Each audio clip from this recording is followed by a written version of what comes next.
Hello मेरे प्यारे बच्चों। कैसे हो आप सभी? उम्मीद करता हूं आप सभी एकदम बढ़िया होंगे और अच्छे से पढ़ाई कर रहे होंगे। तो चलिए बच्चों स्टार्ट करते हैं आज की क्लास। जैसा आपको पता है बच्चों, हम लोग पढ़ रहे हैं अपने क्लास 12 का दूसरा चैप्टर, जिसका नाम है बच्चों क्या? स्थिर वैद्युत विभव तथा धारिता। ठीक है। तो आज की क्लास में हम लोग क्या क्या पढ़ने वाले हैं, तो मेरे प्यारे बच्चों चलो देखते हैं कि आज की क्लास में हम लोग क्या क्या डिस्कस करने वाले हैं। तो मेरे प्यारे बच्चों, आज की क्लास हमारा लेक्चर नंबर 4 होने वाला है अपने दूसरे चैप्टर का, जिसमें हम लोग बात करेंगे बच्चों संधारित्र तथा धारिता के बारे में। उसके बाद हम लोग बात करेंगे समांतर प्लेट संधारित्र के बारे में। फिर हम लोग बात करेंगे मेरे प्यारे बच्चों धारिता पर परावैद्युत का क्या प्रभाव पड़ता है, उसके बारे में हम लोग डिस्कस करने वाले हैं आज की क्लास में। ठीक है मेरे प्यारे बच्चों, लास्ट क्लास में हमने क्या बात की थी? अगर आपको याद हो तो मेरे प्यारे बच्चों, लास्ट क्लास में हमने बात किया था परावैद्युत पदार्थ के ध्रुवण के बारे में। उसके बाद हमने बच्चों लास्ट में धारिता स्टार्ट किया था, वैद्युत धारिता को हमने परिभाषित किया था। उसके बाद बच्चों उसका हमने मात्रक आपको बताया, और मात्रक क्या होता है? उसका फैरड होता है। फैरड हमारे पास वैद्युत धारिता का बहुत बड़ा मात्रक है, इसलिए हम लोग उसके छोटे मात्रक यानी कि मिली कुलाम, माइक्रो कुलाम, नैनो कुलाम ये सब यूज करते हैं। ठीक है। तो आज की क्लास में भी मेरे प्यारे बच्चों हम लोग वैद्युत धारिता के बारे में ही डिस्कस करेंगे। तो सबसे पहले हम लोग बात करते हैं मेरे प्यारे बच्चों क्या? संधारित्र तथा धारिता। ठीक है। ये प्यारा सा फिगर मेरे प्यारे बच्चों आपको दिख रहा है, इसमें क्या चीजें हैं? क्या कभी आपने इन सभी चीजों को कहीं देखा है? तो हाँ बच्चे, अगर आप मार्केट में गए होंगे बल्ब लेने या कोई भी इलेक्ट्रॉनिक सामान लेने, तो मेरे प्यारे बच्चों आप दुकानों पे ऐसे इधर उधर फेंके हुए चीजों को आप देखते होंगे, तो ये सारी चीजें उसमें नजर आती होंगी, लाल पीला नीला हरा सब कुछ। ठीक है। तो ये सब क्या है बच्चों? ये सब है हमारे पास कैपेसिटर, यानी कि जिसको बोलते हैं हम लोग संधारित्र। अगर मान लो कोई बच्चा कहता है सर हमने नहीं देखा, तो मेरे प्यारे बच्चों आपने ये चीज जरूर देखा होगा, ये वाली वस्तु, ये वाली ये वाली वस्तु मेरे प्यारे बच्चों आपने जरूर देखी होगी। ये बच्चों कहाँ लगता है? ये आपके घरों में पंखों में लगता है। ठीक है बच्चों, जब गर्मियों के दिनों में पंखा बच्चे स्लो हो जाता है, वो नहीं चलता है, तो आपके घर के बड़े लोग, आपके पापा, आपके चाचा, जो भी होंगे, आपके भैया, वो बोलते होंगे कि कंडेंसर खराब हो गया। कभी सुना है कि नहीं सुना है? सुना होगा। ठीक है बच्चों, तो कंडेंसर खराब हो गया तो मार्केट से जाते हैं, ये 20-25 रुपए का सामान मिलता है, उसको लेके आके लगा देते हैं मेरे प्यारे बच्चों। तो जो हमारे पास फैन है, आपका पंखा है, चाहे वो सीलिंग फैन हो चाहे वो टेबल फैन हो, वो दोनों मेरे प्यारे बच्चों एकदम फर्राटे के साथ चलने लगता है। ठीक है। तो ये तो आप लोग जरूर इसको देखे होंगे। तो ये मेरे प्यारे बच्चों ऐसी युक्ति है जो मेरे प्यारे बच्चों क्या करती है? ऊर्जा को संग्रहित करती है, इकट्ठा करती है आवेश के रूप में। ठीक है। और जब उस युक्ति को, जिस युक्ति में इसको लगाया जाएगा, जब उस युक्ति को उस ऊर्जा की आवश्यकता होगी, तो ये कहेगा ले भाई तू मेरी ऊर्जा ले जा। ठीक है। तो मेरे प्यारे बच्चों संधारित्र का यही काम होता है। जब हमारा जो पंखा है, ठीक है, पंखा को स्टार्ट होने के लिए मेरे प्यारे बच्चों जो हमारे घर में बिजली आती है, तो उतनी ऊर्जा उसके लिए सफिशियंट नहीं है। ठीक है। उसको और अधिक ऊर्जा चाहिए चालू होने के लिए, स्टार्ट होने के लिए। आपने देखा है कि जब कोई वस्तु स्टार्ट होती है तो उसको अधिक ऊर्जा की आवश्यकता है। जैसे मान लो आप ही हो, ठीक है, आप लोग कभी किसी बाइक पे बैठे अपने मित्र को बच्चे धक्का दिए हो, ठीक है, तो आपने देखा होगा जब वो बच्चे विराम अवस्था में था, आपका मित्र रुका हुआ था उसकी गाड़ी, आपने उसको धक्का दिया, तो आपको अधिक ताकत लगानी पड़ी।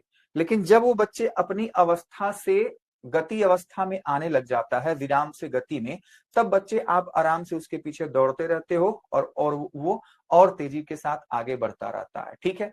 तो किसी भी वस्तु को अगर हमको बच्चे स्टार्ट करना है, चालू करना है, तो हमको अधिक ऊर्जा की आवश्यकता होती है। और उस ऊर्जा की आपूर्ति कौन करता है मेरे प्यारे बच्चों? वहां पर हम फैन के बारे में बात कर रहे हैं, तो वहां पे वो करता है बच्चों कौन? अपना ये संधारित्र, जिसको हम कहते हैं कैपेसिटर। ठीक है। जैसे चाहिए एकाएक सारी की सारी ऊर्जा दे देगा, ले भाई तू चल ले। अब वो चल लेगा तो फिर ये क्या करेगा? एनर्जी को स्टोर करके अपने पास रखता है, फिर जब भी जरूरत होगी वो उसको दे देगा। तो यही इसका काम है। वो यहाँ पे आवेशित अनावेशित आवेशित अनावेशित होता रहता है।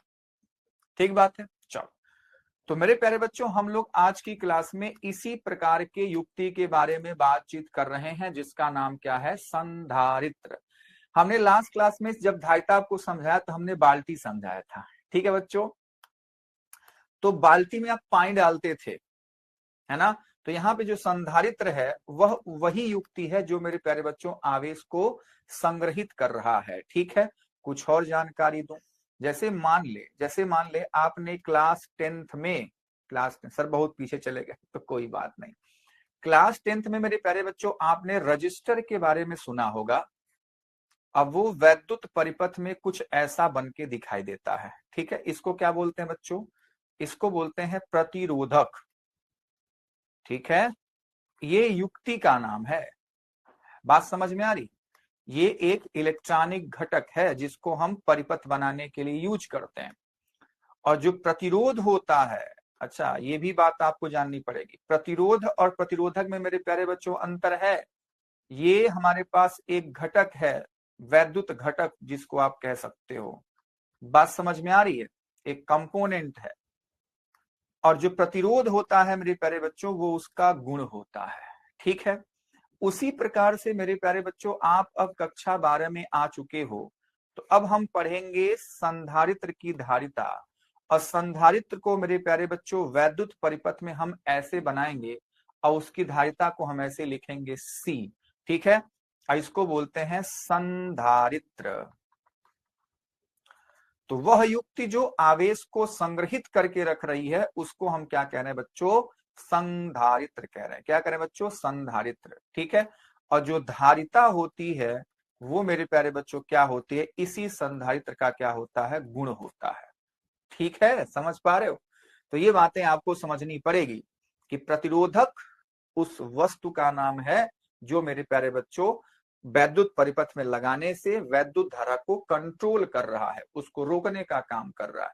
और जो ये रोकने का काम है वो क्या है? उसका गुण है। तो प्रतिरोध क्या है मेरे प्यारे बच्चों? प्रतिरोधक का क्या होता है बच्चा लोग? गुण होता है। ठीक है, उसी प्रकार से संधारित्र है, तो संधारित्र का जो गुण है वो क्या है बच्चों? धारिता, मतलब धारण करने की क्षमता। बोलो समझ पाए कि नहीं समझ पाए? समझ पाए सर। तो आज मेरे प्यारे बच्चों हम लोग इसी संधारित्र के बारे में चर्चा करने वाले हैं। तो मेरे प्यारे बच्चों संधारित्र को चलिए परिभाषित कर दिए इससे। तो क्या होता है परिभाषा? एक ऐसी युक्ति जिसमें किसी चालक के आकार में परिवर्तन किए बिना उस पर आवेश की पर्याप्त मात्रा संचित की जा सकती है, ऐसे युक्ति को हम क्या कहते हैं? संधारित्र कहते हैं। ठीक है, या आप अपने भाषा में बोल दो कि वह युक्ति जो आवेश को संग्रहित कर सकती है मेरे प्यारे बच्चों, उसको हम कहते हैं संधारित्र। ठीक है, अब संधारित्र की धारिता मेरे प्यारे बच्चों हम पढ़ने जा रहे हैं। तो हम लोग यहाँ पे बात कर रहे हैं बच्चों समांतर प्लेट संधारित्र के बारे में, क्योंकि हमने लेक्चर नंबर 3 में मेरे प्यारे बच्चों याद करो हमने पढ़ा था गोलीय चालक की धारिता। ये कौन सा संधारित्र है? ये मेरे प्यारे बच्चों समांतर प्लेट संधारित्र है।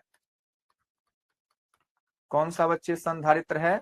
समांतर प्लेट संधारित्र है ये। ठीक है, तो आज की क्लास में हम इसी वाले संधारित्र की बात करने वाले हैं। इसमें क्या होता है मेरे प्यारे बच्चों? दो प्लेट्स होते हैं। कितने प्लेट्स बच्चों? दो प्लेट्स होते हैं। एक प्लेट पर प्लस क्यू होता है, दूसरे वाले प्लेट पर माइनस क्यू होता है। इन दोनों प्लेटों के बीच में बच्चों कुछ दूरी होती है जिसको हम बोलते हैं स्मॉल डी। और उनके बीच में या तो निर्वात या हवा हो सकती है या तो कुछ परावैद्युत पदार्थ भरा हो सकता है, जो कि यहाँ पे लिखा गया है। ठीक है, तो ये जो आपके सामने सुंदर सा फिगर नजर आ रहा है मेरे प्यारे बच्चों, ये क्या है? ये है मेरे प्यारे बच्चों संधारित्र। क्या है? संधारित्र। और कौन सा संधारित्र है जी? ये समांतर प्लेट संधारित्र है। ठीक बात? हाँ जी सर।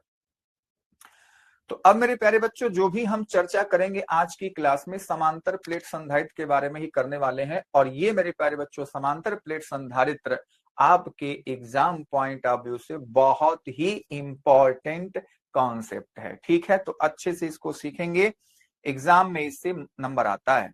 चलो, तो संधारित्र की धारिता क्या होगी जी? अगर हम समांतर प्लेट संधारित्र से बच्चों संधारित्र की धारिता को परिभाषित करते हैं तो वो कहता है किसी संधारित्र की धारिता संधारित्र के एक प्लेट को दिए गए आवेश, यानी कि देखो दोनों प्लेट पर जो आवेश की मात्रा होती है वो समान, एक पर धनात्मक एक पे ऋणात्मक। समझ में आई बात? हाँ सर समझ में आ गई। ठीक है, एक पे धनात्मक एक पे ऋणात्मक जी। अच्छा, प्लेटों के बीच विभवांतर के अनुपात को संधारित्र की धारिता कहते हैं, यानी कि हम लोग ये बात पहले ही सीख चुके हैं कि Q बाई वी ही क्या होता है, संधारित्र की धारिता। हमने इसको गोली चालक में भी सीखा था। ठीक है बच्चा लोग, तो ये फॉर्मूला है, ये इसकी धारिता का सूत्र होता है, परिभाषा होती है। फिर हमने मेरे प्यारे बच्चों वहां पे कहा था कि संधारित्र की धारिता या केवल धारिता या वैद्युत धारिता, जो भी आप नाम दो, जो वैद्युत धारिता है वो आवेश और विभव पर निर्भर नहीं कर रहा है। वो किस पर निर्भर करेगा, तो आज की क्लास में हम लोग उसकी चर्चा करने जा रहे हैं।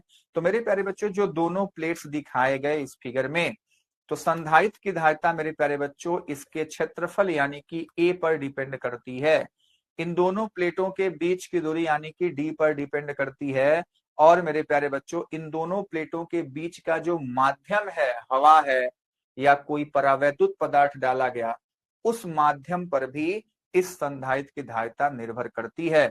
तो मेरे प्यारे बच्चों इस बात को आपको जरूर याद रखना है। क्या लिखा गया है, संधारित्र धारिता सी चालकों के ज्यामितीय विन्यास यानी कि आकार आकृति, प्लेटों के बीच की दूरी तथा प्लेटों के बीच माध्यम पर निर्भर कर रही है। ठीक है बच्चा, तो इस बात को आपको अपने दिमाग में फिट कर लेना है। चलो, अब मेरे प्यारे बच्चों बात हो रही है समांतर प्लेट संधारित्र की ही, तो हम अब समांतर प्लेट संधारित्र की धारिता के लिए व्यंजक प्राप्त करेंगे, यानी कि डेरिवेशन करेंगे। ठीक है बच्चा, तो सबसे पहले मेरे प्यारे बच्चों आपको ऐसा एक फिगर बनाना होता है। बनाओगे? हाँ सर बनाएंगे। तो मेरे बच्चों ऐसा फिगर बनाओगे, जो दूसरा वाला प्लेट होता है मेरे प्यारे बच्चों, उसको हम लोग ऐसे ग्राउंड से भी कनेक्ट करके दिखा देते हैं। ठीक है? हाँ सर, ऐसे, ये पृथ्वी है, ऐसा फिगर हमारे पास बनता है। ठीक है बच्चों? अच्छा, तो साफ साफ आप कैसे फिगर बनाएंगे, आपको भी बच्चे ऐसे ही प्यारा सा फिगर बनाना है। ओ माय गॉड, ये क्या हो गया?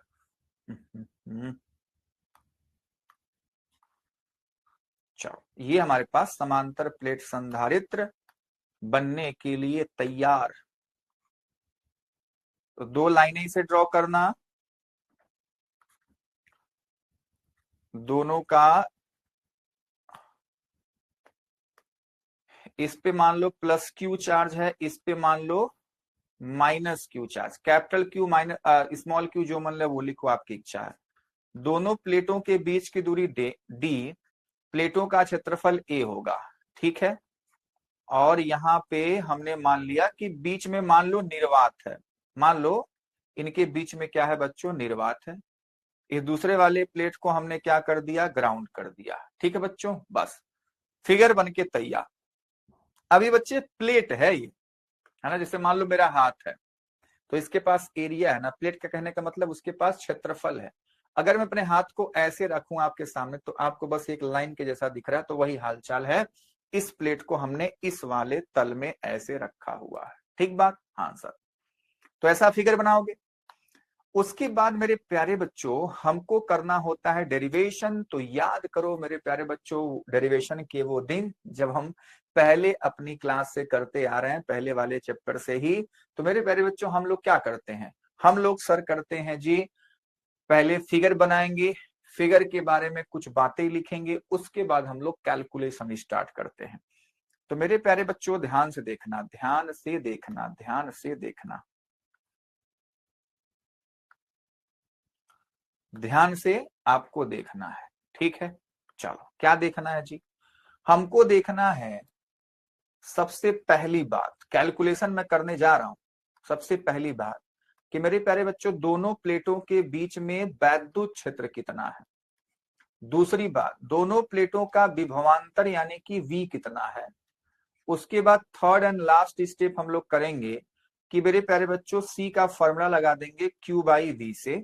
ठीक है, अगर मैं कैपिटल क्यू लिखा हूं तो बार बार मैं कैपिटल ही लिखना चाहता हूं, जिससे कि मेरे प्यारे बच्चों को कोई भी कंफ्यूजन ना हो। ठीक है, चलो जी। अब इन तीनों की बारी बारी से बात करते हैं। तो मेरे पास सबसे पहली बात होती है कि इन प्लेटों के बीच में बच्चा क्या है, हमारे पास कितना वैद्युत क्षेत्र है। तो याद करो मेरे प्यारे बच्चों, वो दिन जब हमने पहले चैप्टर में किसी अनंत अनंत लंबाई के प्लेन शीट के कारण हमने वैद्युत क्षेत्र की तीव्रता देखी थी, तो हमारे पास फॉर्मूला आया था सिग्मा बाई 2 एप्सिलॉन नॉट। बोलो है कि नहीं? आप कहेंगे हाँ जी। तो अगर मान लो इसके बीच में कहीं पे हमको निकालना है, तो प्लस सिग्मा के कारण, मतलब प्लस वाले के कारण बच्चों जो हमारे पास फॉर्मूला आएगा, अगर मान लो इसी फॉर्मूला में मैं सिग्मा को क्यू बाई ए रख दूं, तो आप कहेंगे क्यू बाई ए और ये 2 एप्सिलॉन नॉट, यही तो होगा। तो मेरे प्यारे बच्चों ये प्लस वाला है, तो इसके लिए वैद्युत क्षेत्र की दिशा इधर होगी, इसको मान लो E1 है। और मान तो यही होगा, E1 हो चाहे E2 दोनों हो यही, क्योंकि चार्ज सेम है, आवेश सेम। अच्छा, ये माइनस वाले के लिए तरफ होता है, तो यहाँ पे बच्चों E1 और E2 एक ही तरफ है। तो जो कुल वैद्युत क्षेत्र होगा, और आपको पता है कि E1 और E2 की वैल्यू समान है, क्योंकि आवेश का मान क्या है बच्चों, समान है। तो आप कहेंगे जो नेट वैद्युत क्षेत्र होगा इन दोनों के बीच में, वो E1 प्लस E2 के बराबर। आप कहेंगे हाँ सर, E1 प्लस E2 के बराबर। तो आपने देखा दोनों का मान अगर रखता हूं, तो sigma by 2 epsilon not plus sigma by 2 epsilon not, तो आप कहेंगे ये हो जाएगा सिग्मा बाई एप्सिलॉन नॉट। ठीक है मेरे प्यारे बच्चों, अगर हम लोग सिग्मा से इस फॉर्मूले को देखते हैं तो ये बात आप जरूर याद रखिएगा कि दोनों प्लेटों के बीच में जो इलेक्ट्रिक फील्ड है वो सिग्मा बाई एप्सिलॉन नॉट है। अगर हम आवेश के पदों में इसको करें, तो बस जहां सिग्मा है वहां पे क्यू बाई ए हो जाएगा और ये एप्सिलॉन नॉट, सिंपल सी बात है। तो आपको पता लग गया कि मेरे प्यारे बच्चों जो दोनों प्लेटों के बीच में जो वैद्युत क्षेत्र है वो कितना है। तो पहली बात तो हमने निकाल ली कि भैया पहले लिखूंगा सिग्मा बाई एप्सिलॉन नॉट, वो हो जाएगा क्यू बाई एप्सिलॉन नॉट ए। ठीक है, आप कहेंगे हाँ जी बहुत सही, एप्सिलॉन नॉट ए। अब हमको बच्चे विभवांतर कैलकुलेट करना है। क्या? विभवांतर। चलो तो याद करो मेरे प्यारे बच्चों, वो दिन जब हमने बात किया था इसी वाले चैप्टर में विभव और वैद्युत क्षेत्र के बीच संबंध क्या होता है। तो मेरे प्यारे बच्चों को याद होता था V बराबर E इंटू डी का। तो यही E का मान यहाँ पे रख लो और D का मान यहाँ रख लो। तो विभवांतर मेरे प्यारे बच्चों आ चुका। अब बस हम लोग तीसरे वाले स्टेप पे आ चुके हैं। अब यहीं पे विभवांतर का मान रखेंगे और इसका काम तमाम कर देंगे। एप्सिलॉन नॉट ए इंटू डी, यानी कि मेरे प्यारे बच्चों Q से Q कट्टी पिट्टी हो गया, C की वैल्यू हो गई, ये एप्सिलॉन नॉट ए को लेके ऊपर जा। ठीक है, तो ये हो जाएगा मेरे प्यारे बच्चों क्या, epsilon naught A divide by D. और यही मेरे प्यारे बच्चों क्या है, फाइनल एक्सप्रेशन है किसका, समांतर प्लेट संधारित्र के धारिता का। ठीक है, क्या है बच्चों सूत्र, C बराबर epsilon naught A by D, C बराबर epsilon naught A by D. बोलो समझ पाए? कोई दिक्कत, कोई समस्या, कोई परेशानी नहीं होनी चाहिए। ठीक है बच्चों, तो इस सूत्र से हमको क्या क्या बातें समझ में आ रही हैं। इस सूत्र से हमको समझ में आ गई सर पहली बात क्या, कि जो C है वो बच्चों क्षेत्रफल के समानुपाती है, जो C है वो मेरे प्यारे बच्चों दूरी के व्युत्क्रमानुपाती है। ठीक है बच्चों, तो ये दोनों बातें आपको याद रखना है। ठीक है, बोलो समझ में आई बात? जी। अगर मेरे प्यारे बच्चों एक बात और मैं बताऊं, तीसरी बात, कि अगर मान लो कोई माध्यम आ गया, इन दोनों के बीच में कोई माध्यम आ गया, तो जो C डैश होगा एप्सिलॉन नॉट की जगह पे क्या हो जाएगा, वह हो जाएगा K एप्सिलॉन नॉट, और ये हमारे पास A बाई डी। समझ पाए कैसे लिखा? आपको पता है ना कि भैया K इक्वल्स टू होता है एप्सिलॉन बाई एप्सिलॉन नॉट, माध्यम का विद्युतशीलता बटे निर्वात की विद्युतशीलता। तो यहाँ पे एप्सिलॉन की जगह पे K एप्सिलॉन नॉट हो जाएगा, सिंपल सी बात ये है। तो आपने देखा कोई माध्यम आ गया, तो जो C डैश है वो की KC के बराबर, यानी कि k गुना बढ़ जाता है। दोनों प्लेटों के बीच में कोई माध्यम अगर आ जाएगा तो उसकी धारिता k गुना बढ़ जाती है। ठीक है मेरे प्यारे बच्चों, तो इन सभी बातों को याद रखना है। बाकी ये सब बातें जो मैंने नीचे कही ये तो आपके लिए एक्स्ट्रा थी, आप इतना ही कैलकुलेशन उसमें करोगे। ठीक है, ये सारी बातें तो बच्चे एक्स्ट्रा हैं,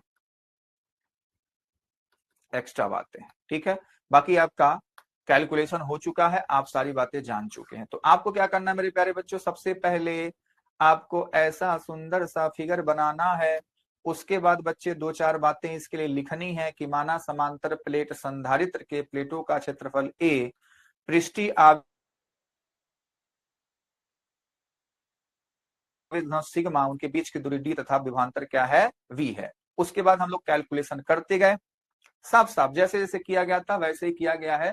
और मेरे प्यारे बच्चों बड़े आराम से बहुत जल्दी हमारे पास एक सुंदर सा फॉर्मूला नजर आता है, C बराबर epsilon naught A by D का। बोलो कोई दिक्कत कोई परेशानी नहीं है सर। चलिए अब मेरे प्यारे बच्चों इसी समांतर प्लेट संधारित्र से एक और डेरिवेशन हमारे सामने है। ठीक है, अब क्या किया जाएगा, इन दोनों प्लेटों के बीच में हम लोग आंशिक रूप से, आंशिक मतलब दोनों प्लेटों के बीच में पूरी तरह से नहीं भरूंगा मैं परावैद्युत पदार्थ, आंशिक रूप से। जैसे फिगर आपको साफ साफ दिख रहा है कि हमारे पास दो प्लेट हैं, एक का हमारे पास जो आवेश है प्लस क्यू, एक का आवेश माइनस क्यू। प्लेटों का एरिया मेरे प्यारे बच्चों फिर से वही ए ही होगा। प्लेटों के बीच का जो दूरी है वो स्मॉल डी है। अब मैंने क्या किया, ये टी मोटाई का एक परावैद्युत पदार्थ डाल दिया जिसका परावैद्युतांक के है। ठीक है बच्चों, सारी बातें आपको समझ में आ रही हैं। फिगर बनाओगे, चलो बना लेते हैं भैया, आपके लिए कुछ भी, लेकिन सारी बातें आपको अच्छे से समझ में आनी चाहिए। ठीक है, चलो बनाते हैं अपने प्यारे बच्चों के लिए ये एक प्यारा सा फिगर। चलो दो प्लेट बना लेना है ऐसे, इन दोनों प्लेटों के बीच का डिस्टेंस ए है, प्लेट्स का एरिया ए है, और मेरे प्यारे बच्चों इस पे प्लस क्यू दे दिया, इसको माइनस क्यू दे दिया, इसको प्लस क्यू, इसको माइनस क्यू। ठीक है, अब हम एक परावैद्युत पदार्थ लेकर के आएंगे जिसका एरिया सेम ही होगा। बात समझ में आई, एरिया सेम ही होगा। तो हमने इसको क्या कर दिया, टी मोटाई का एक परावैद्युत पदार्थ डाल दिया जिसका बच्चों परावैद्युतांक कितना है, के है। कितना बच्चों, के है, और इसकी मोटाई कितनी है बच्चे, स्मॉल टी है। ठीक है, और इधर क्या है बच्चों, इधर हमारे पास निर्वात या वायु भरा हुआ है। समझ पाए, जो खाली स्थान है वो क्या मेरे प्यारे बच्चों, वो निर्वात है। और ये हमारे पास परावैद्युत पदार्थ है। लिख दूं, हाँ सर लिख दीजिए, परावैद्युत पदार्थ। ठीक है, चलो अब बच्चे फिगर बन के एकदम तैयार अपना, है ना, फिगर बन गया। इसी फिगर के बारे में दो चार बातें लिख दोगे कि एक समांतर प्लेट संधाई जिसके प्लेटों का क्षेत्रफल ए, बीच की दूरी डी है, टी मोटाई का एक के परावैद्युतांक का परावैद्युत पदार्थ इसमें आंशिक रूप से भरा गया है। ठीक है बच्चों, ये सारी बातें लिखने के बाद कैलकुलेशन स्टार्ट। तो फिर से मैं कह रहा हूं मेरे प्यारे बच्चों, कैलकुलेशन के लिए हम लोग तीन स्टेप, सबसे पहले इलेक्ट्रिक फील्ड क्या है प्लेटों के बीच में, दूसरा मेरे प्यारे बच्चों दोनों प्लेटों के बीच का विभवांतर क्या है। विभवांतर जैसे ही आ जाता है तुरंत हम लोग बच्चे ये सूत्र अप्लाई करते हैं धारिता का, जो कि होता है Q बाई V का। ठीक है, तो ये तीनों स्टेप मेरे प्यारे बच्चों 1 बाई 1 यहाँ पे फॉलो करने हैं। तो चलो तैयार हो जाइए मेरे प्यारे बच्चों, किसके लिए, विद्युत क्षेत्र के लिए। ठीक है, तो सबसे पहली बात क्या निकालेंगे मेरे प्यारे बच्चों, हम लोग विद्युत क्षेत्र यानी कि कैपिटल ई का मान। ठीक है, देख अब क्या है बच्चे, हमको देखो मानना पड़ेगा क्योंकि दो मीडियम है ना, एक तो बच्चा निर्वात है, एक हमारे पास परावैद्युत पदार्थ है। ठीक है, तो यहाँ पे लिखो निर्वात या वायु जो भी लिख लो, मान लो हमारे पास इसको वायु भी लिख सकते हैं। ठीक है, तो अगर वायु लेंगे तो यहाँ पे वायु लिख देंगे, निर्वात लेंगे तो निर्वात लिख देता हूं। तो मैं यहाँ पे लिख देता हूं वायु या निर्वात दोनों। हमने आपको बताया है शुरू से ही कि यहाँ पर निर्वात या वायु का मतलब दोनों का सेम होता है। ठीक है बच्चा लोग? हाँ सर। चलिए, तो विद्युत क्षेत्र दोनों का, मान लो यहाँ पे वायु में लिख दूं और यहाँ पे मैं लिख दूं परावैद्युत पदार्थ।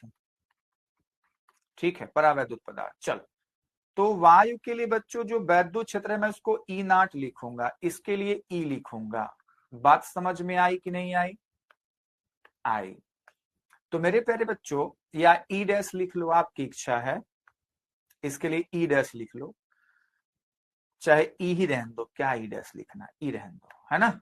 चलो, तो मेरे प्यारे बच्चों जो ई नॉट है वो क्या होगा? वो तो होगा भैया सिग्मा बाई एप्सिलॉन नॉट। आप कहेंगे ये भी होगा सिग्मा बाई, लेकिन एप्सिलॉन नॉट नहीं, एप्सिलॉन होगा।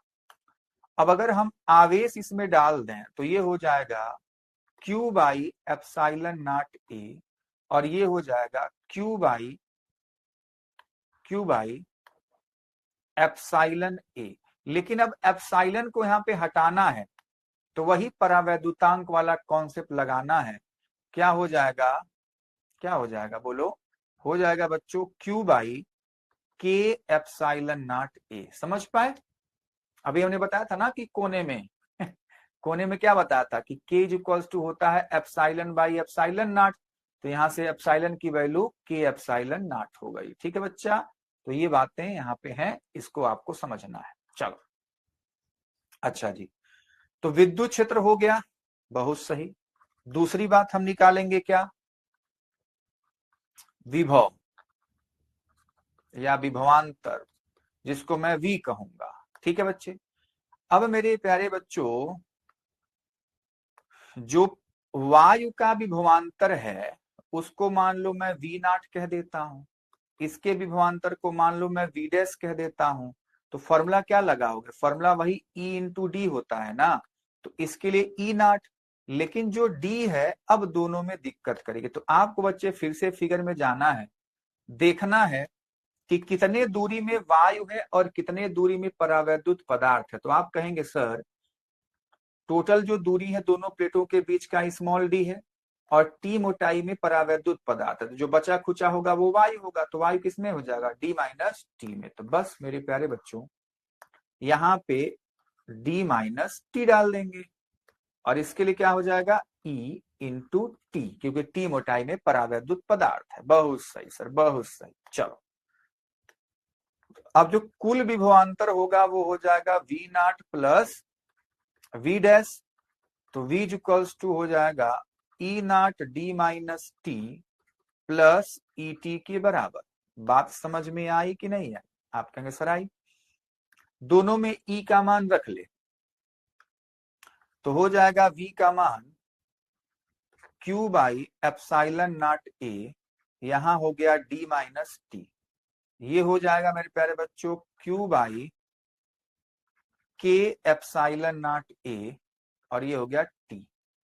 ठीक है? चलो, बस आराम आराम से हमको कैलकुलेशन करते जाना है। जो कॉमन है कॉमन ले लो, क्यू कॉमन है, एप्सिलॉन नॉट ए कॉमन दिख रहा है तो कॉमन ले लिया।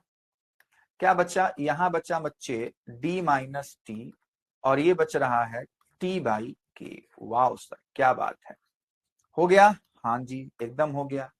अब बच्चे पोटेंशियल आ चुका है। अब थर्ड एंड लास्ट स्टेप हम लोग यूज करने जा रहे हैं, और वो क्या है बच्चों? फॉर्मूला हमारे पास क्या?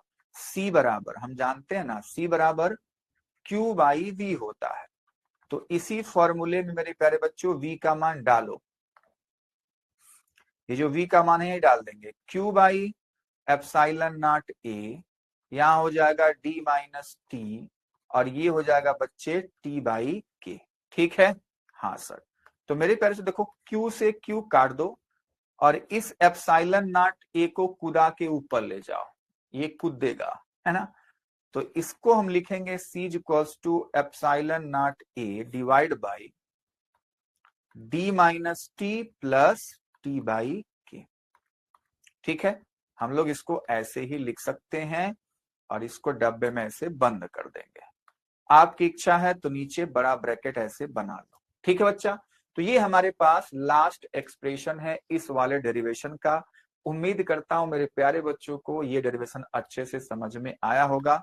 स्टेप बाय स्टेप आपको ऐसे ही काम करते जाना है, ऐसे सुंदर सा फिगर बनाना है। उसके बाद मेरे प्यारे बच्चों आपको इस फिगर के बारे में दो चार बातें लिखनी है, फिर हम लोग कैलकुलेशन स्टार्ट कर लेते हैं। फिगर बन गया, बन गया। उसके बारे में दो चार बातें लिख दी, लिख दी। अब कैलकुलेशन स्टार्ट। तो ये वायु के लिए है, ये परावैद्युत पदार्थ के लिए है। विभवांतर निकल रहा है, तो मेरे प्यारे बच्चों विभवांतर यहाँ पे हमारे पास निकल के आ चुका है। ठीक है, अब मेरे प्यारे बच्चों हम लोग धारिता के लिए फॉर्मूला लगा दिए। तो सी का मान epsilon naught A by D minus T plus T by के हो जाता है। बात समझ में आई? हाँ सर। अब मेरे प्यारे बच्चों इसी फॉर्मूले में हम अलग अलग पॉइंट्स बनाते हैं। ठीक है, और उस पॉइंट से हमको एक एक नया नया फॉर्मूला मिल जाता है। क्या क्या फॉर्मूला? मतलब हमारे पास केस है। मान लो पहला केस, यदि प्लेटों के बीच पूरे स्थान में ही परावैद्युत पदार्थ भरा हो, तो यानी कि जो टी मोटाई है वो किसके बराबर हो जाएगा? डी के बराबर। तो जो फॉर्मूला है हमारे पास, जहां टी है वहां पे डी रख दो। तो देखो डी माइनस डी क्या हो जाएगा? जीरो। तो केवल बचेगा डी बाई के कूद के ऊपर जाएगा। तो हमारे पास फॉर्मूला ये बन जाएगा कि C is equal to epsilon naught A by D. और हमने कहा था कि निर्वात के लिए हमारे पास फॉर्मूला होता है epsilon naught A by D. इसको बच्चे अधिकतर सी नॉट लिखा जाता है जब भी निर्वात की बात होती है। और जब हमारे पास परावैद्युत पदार्थ आ गया पूरे जगह में, तो उसको हम लोग क्या लिखिए? के epsilon naught A by D. तो अब आपको इन दोनों से क्या समझ में आया? आपको समझ में आया कि जो सी है वो के सी नॉट के बराबर है कि नहीं है? तो वही मेरे प्यारे बच्चों यहाँ पे आपको दिख रहा है। ठीक है, दूसरी बात, यदि पूरे स्थान में निर्वात अथवा वायु हो, तो यानी कि टी नहीं हो, तो बच्चे हमारे पास फॉर्मूला ये है। इसको मैं कह रहा हूं कि इसको हम लोग सी नॉट भी लिखते हैं। ठीक है, तीसरा बात, यदि प्लेटों के बीच टी मोटाई की धातु की पट्टी हो, धातु की पट्टी मेरे प्यारे बच्चों उसका परावैद्युतांक इनफाइनाइट होता है, यानी कि अनंत होता है, तब बच्चों संधारित्र की धारिता क्या होगी? तो फॉर्मूला मेरे प्यारे बच्चों यही है ना, epsilon naught A by D minus T plus T by के। और ये सी बराबर था। तो अगर ये के बच्चों अनंत हो गया तो ये चीज तो जीरो हो गई ना। तो बचा क्या? डी माइनस टी, वही लिखा गया है। समझ पाए बात को? हाँ सर, समझ पाए सर। अगला, दोनों प्लेटों के बीच में K1 K2 K3 dot dot मतलब ढेर सारी पट्टियां डाली गई हैं जिनकी मोटाई T1 T2 T3 है। तो कुछ होगा नहीं। जो हमारे पास D माइनस टी है, तो T क्या बन जाएगा? T बन जाएगा T1 plus T2 plus T3 plus dot dot dot. और ये हो जाएगा T1 by K1 T2 by K2 T3 by K3। तो हमारे पास फॉर्मूला ऐसा आ जाता है। ठीक है, ये सारे कंडीशन आपको पता होने चाहिए। पांचवा नंबर, यदि प्लेटों के बीच पूरे स्थान में, अच्छा जब ये जो बात हो रही थी ये बच्चे आंशिक रूप से था, है ना, पूरी जगह में नहीं भरा हुआ था। ये क्या है बच्चों? पूरा स्थान जगह ले लिया। तो यानी कि डी की वैल्यू क्या हो गई? T1 plus T2 plus dot dot जितने भी होंगे। तो मेरे प्यारे बच्चों ये फॉर्मूला ऐसे हो जाएगा, और वहां पे डी माइनस टी क्या हो जाएगा? जीरो हो जाएगा। ठीक है, तो इस तरीके से मेरे प्यारे बच्चों हमने समांतर प्लेट संधारित्र के आज की क्लास में दो डेरिवेशन किए। ठीक है, और दोनों डेरिवेशन मेरे प्यारे बच्चों आपको दिखा कि बहुत ही इंपॉर्टेंट है। ठीक है बच्चे, पूछा ही पूछा गया है। 2025 में मेरे प्यारे बच्चों आपका समांतर प्लेट संधारित्र क्वेश्चन आया हुआ है पेपर में। ठीक है, हम लोग जब प्रॉब्लम क्लास करेंगे तो मेरे प्यारे बच्चों वहां पे हम लोग डिस्कस उसके लिए किया जाएगा। चलिए, अब अगला कॉन्सेप्ट मेरे प्यारे बच्चों क्या है? धारिता पर परावैद्युत का प्रभाव। तो देख, अभी मैंने जस्ट सीख लिया है कि अगर हम लोग संधारित्र के बीच में, संधारित्र के बच्चों प्लेटों के बीच में अगर हम लोग कोई परावैद्युत पदार्थ डालते हैं, तो मेरे प्यारे बच्चों वैद्युत क्षेत्र बदल जाता है, जिससे विभव बदल जाता है। और विभव बदल गया तो मेरे प्यारे बच्चों धारिता भी बदल जाती है। बात समझ में आता है? ठीक है, जैसे आ जाओ सिखाता हूं आपको। जैसे मान ले दो फिगर बनाता हूं यहीं पे, उसके बाद सारी चीजें पता है आपको, बस हमारे पास हेडिंग है तो उसको समझना है।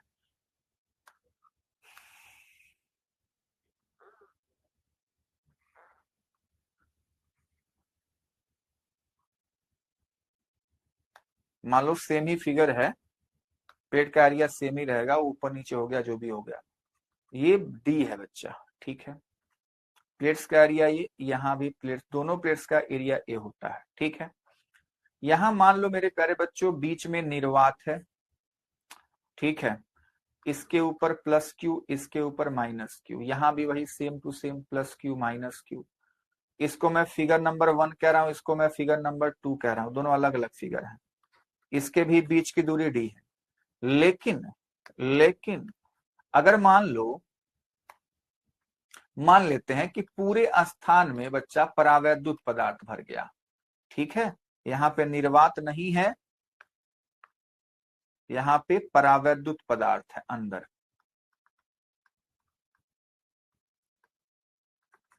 परावैद्युत पदार्थ भर दिया गया। ठीक है, जिसका परावैद्युतांक कितना है बच्चों, के है। ठीक बात। अच्छा, तो देख बच्चे, मैंने कहा कि देखो कुछ भी होगा चार्ज तो सेम होगा। ठीक है बच्चे, तो चार्ज हमने सेम लिया। तो पहली बात हम लोग फिर से वही इलेक्ट्रिक फील्ड की बात करते थे वैद्युत क्षेत्र के लिए। तो बच्चे जब हम इलेक्ट्रिक फील्ड की बात करेंगे दोनों के लिए ना, तो ध्यान से देखना, इसका इलेक्ट्रिक फील्ड में ई नॉट लिखूंगा, इसका मान लो इलेक्ट्रिक फील्ड में ई या ई डैश लिख देता हूं। तो ई नॉट क्या होगा, ई नॉट तो होता है सिग्मा बाई एप्सिलॉन नॉट, और अगर उसको आवेश के हिसाब से लिखोगे तो हो जाएगा क्यू बाई एप्सिलॉन नॉट ए। ठीक है ना, सही है जी। इसको क्या लिखोगे, सिग्मा बाई एप्सिलॉन लिखोगे ना। आप कहेंगे हाँ सर। अगर हम यहाँ पे सॉरी अगर हम यहाँ पे बच्चे क्यू डाल दें तो क्यू क्या हो जाएगा, एप्सिलॉन नॉट ए हो जाएगा, सॉरी एप्सिलॉन ए हो जाएगा। अब एप्सिलॉन के जगह पे अगर एप्सिलॉन नॉट लाना है तो वो के गुना होता है, तो उसको भी डाल दो भैया। तो ये हो गया के एप्सिलॉन नॉट ए। समझ पाए ना कैसे कैसे, इसीलिए ऐसे K is equals to epsilon by epsilon naught से। ठीक है बच्चा, हाँ जी, समझ में आ गया, समझ में आ गया सब। अब मेरे प्यारे बच्चों दूसरी बात, अगर विभव हमको देखना है तो हम जानते हैं E इंटू डी फॉर्मूला है। तो इसके लिए मान लो मैं V नॉट लिखता हूं, तो मेरे प्यारे बच्चों चाहे V लिख लो, है ना, चाहे V नॉट लिख लो, आपकी इच्छा, वो क्या हो जाएगा E नॉट इंटू डी, और ये हो जाएगा बच्चों V डैश, वो हो जाएगा E इंटू डी। अरे यही तो होगा, E इंटू डी फॉर्मूला है, ये तो फॉर्मूला मैंने लिखा हूं। ठीक है, तो ये V डैश क्या हो गया, E इंटू डी। अच्छा, तो V डैश क्या हो जाएगा, E की वैल्यू क्या है, Q बाई के epsilon naught A into D. ठीक है, और यहाँ पे V क्या है, Q by epsilon naught A into D. ठीक है, तो अगर धारिता निकालोगे, जिसको मैं C नॉट कह दूं, इसकी धारिता मैं C कह दूं, तो C नॉट क्या होगा, C नॉट होगा Q बाई V के, और ये हो जाएगा मेरे प्यारे बच्चों Q बाई V डैश के। ठीक है, तो दोनों की वैल्यू रखो, और ये सारी बातें आपको पता है, लेकिन हम लोग लिखते हैं ऐसे ही करके दिखाते हैं। तो हो जाएगा Q by epsilon naught A into D, ये हो जाएगा Q बाई के epsilon naught A into D. अब बच्चों Q से Q कट्टी पिट्टी, Q से Q कट्टी पिट्टी हो गया। हमारे पास C नॉट की वैल्यू क्या है, C नॉट की वैल्यू है बच्चे, ये हमारे पास कूद के जाएगा यूं ऊपर, तो हो जाएगा epsilon naught A by D, और ये हमारे पास कूद के ऊपर गया, तो ये हो गया के epsilon naught A by D. अब इन दोनों को हम अगर तुलना करते हैं C नॉट और C को, तो आपको पता है यही तो C नॉट है, तो यहां से मेरे प्यारे बच्चों C मिल जाता है के सी नॉट के। ठीक है, तो यानी कि जो संधारित्र की धारिता है वो परावैद्युत पदार्थ के डालने से वो बच्चे के गुना हो जाती है, जितना उसका परावैद्युतांक होता है। ठीक है, तो इसी बात को मेरे प्यारे बच्चों इस हेडिंग में हम लोग सीखने वाले हैं। चलो सीखा जाए। फिर से हम समांतर प्लेट संधारित्र की बात करेंगे। माना संधारित्र के प्रत्येक प्लेट का क्षेत्रफल ए, दोनों प्लेटों के बीच की दूरी डी, संधारित्र के प्लेटों पर आवेश प्लस क्यू माइनस क्यू, तब इन प्लेटों के बीच वैद्युत क्षेत्र कितना होगा, इतना होगा। ठीक है बच्चे। अच्छा, यदि दोनों प्लेटों के बीच विभवांतर V हो तो E नॉट इतना है, V नॉट इतना है, C हमारे पास आ चुका। ठीक है बच्चे। अच्छा, अब अगर प्लेटों के बीच में पूरे स्थान में माध्यम का परावैद्युतांक K है, तब बच्चे क्या हो जाएगा, ये हो जाएगा।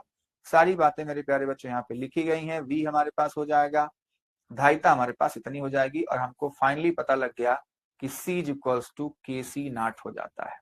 ठीक है, बोलो हाँ या ना। हाँ बच्चे, तो इस तरह से हमने देखा बच्चों निर्वात में जो फॉर्मूला है पैरेलल प्लेट कैपेसिटर यानी कि समांतर प्लेट संधारित्र का C naught is equals to epsilon naught A by D है। दूसरा, जब K परावैद्युतांक वाले माध्यम की हम लोग बात करते हैं तो मेरे प्यारे बच्चों वो फॉर्मूला हमारे पास ऐसे हो जाता है। दोनों को कंपेयर करते हैं तो हमारे पास फॉर्मूला ये हो जाता है। इन तीनों फॉर्मूले को आपको याद रखना है। तो आज की क्लास मेरे प्यारे बच्चों हम लोग बात किए क्या क्या, समांतर प्लेट संधारित्र के बारे में हमने बात किया मेरे प्यारे बच्चों। समांतर प्लेट संधारित्र की धारिता कैसे निकाली जाएगी, हमने बात किया समांतर प्लेट संधारित्र के बीच में जब हमने आंशिक रूप से कोई परावैद्युत पदार्थ भर दिया तब उसकी धारिता क्या होगी। उसके बाद हमने लास्ट में देखा कि धारिता पर परावैद्युत का क्या प्रभाव पड़ता है। ठीक है, तो मेरे प्यारे बच्चों आज की क्लास यहीं तक हम लोग रखेंगे। नेक्स्ट क्लास मेरे प्यारे बच्चों इस चैप्टर के जितने भी और कॉन्सेप्ट बचे हुए हैं हम लोग उन कॉन्सेप्ट को मेरे प्यारे बच्चों डिस्कस करने वाले हैं। अगली क्लास में हम लोग सीखेंगे बच्चों संधारित्रों का संयोजन। उसके बाद हम लोग सीखेंगे मेरे प्यारे बच्चों संधारित्र में संग्रहित ऊर्जा के बारे में। ठीक है, तो ये हमारे पास कुछ कॉन्सेप्ट बचे हुए हैं। तो जो लेक्चर नंबर 5 होगा तो मेरे प्यारे बच्चों थ्योरी वाइज ये वाला चैप्टर हमारा लेक्चर नंबर 5 में समाप्त हो जाएगा। उसके बाद जो लेक्चर नंबर 6 लेक्चर नंबर 7 जो होगा वो मेरे प्यारे बच्चों इस वाले चैप्टर के क्या होंगे, प्रॉब्लम क्लास। और उस प्रॉब्लम क्लास में हम लोग क्या करते हैं, तो हम लोग मेरे प्यारे बच्चों ढेर सारे PYQ क्वेश्चन यानी कि प्रीवियस ईयर के क्वेश्चन ही सॉल्व करते हैं जो कि आपके जैक बोर्ड एग्जाम में पूछे जा चुके हैं। ठीक है, तो वो दोनों जो हमारे पास प्रॉब्लम क्लास होती है लेक्चर नंबर 6 और लेक्चर नंबर 7 जो होगा वो मेरे प्यारे बच्चों आपके लिए बहुत ही इंपॉर्टेंट होगा। ठीक है, तो आज की क्लास मेरे प्यारे बच्चों इतना ही। तो अगर आपको किसी भी कॉन्सेप्ट से रिलेटेड कोई भी क्वेरी हो मेरे प्यारे बच्चों तो आप हमारे प्यारे से फिलो एप्लीकेशन को डाउनलोड कर लीजिए और वहां मेरे प्यारे बच्चों आप क्वेश्चन का फोटो क्लिक करके या टाइप करके आप हमारे एक्सपर्ट ट्यूटर के साथ जुड़ करके अपनी सारी समस्याओं का समाधान पा सकते हैं।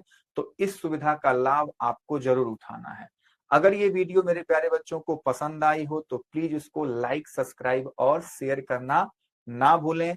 तो मेरे प्यारे बच्चों इसी के साथ मिलते हैं नेक्स्ट वीडियो में। तब तक के लिए बाय बाय, टेक केयर, मस्त रहिए और स्वस्थ रहिए।